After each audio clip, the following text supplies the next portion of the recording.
ఐదో పదో పడేస్తా. లేదంటే ఏం పిక్తారా? ఎర్ర ఎర్రి పప్ప, ఎటువంటి కష్టం పడకుండా, అసలు ఏ క్వాలిఫికేషన్ లేకపోయినా మీ నాన్న ఉన్నోడనే ఒకే ఒక కారణంతో చెమట కూడా పట్టకుండా స్ట్రైట్గా ఎండి చైర్లో కూర్చున్న నీకేంత పొగరుంటే,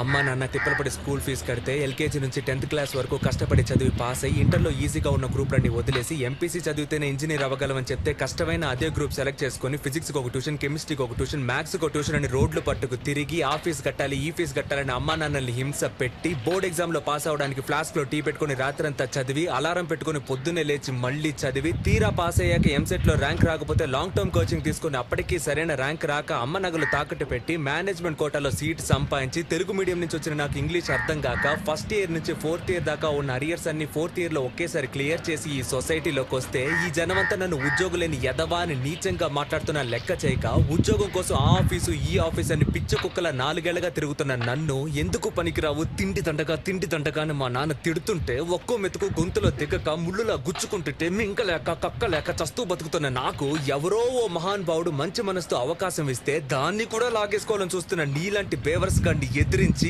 ఈ రోజు నీ ముందు నుంచి మాట్లాడుతున్న ఉద్యోగులేని గ్రాడ్యుయేట్ ని నాకెంత పొగరుండాలరా.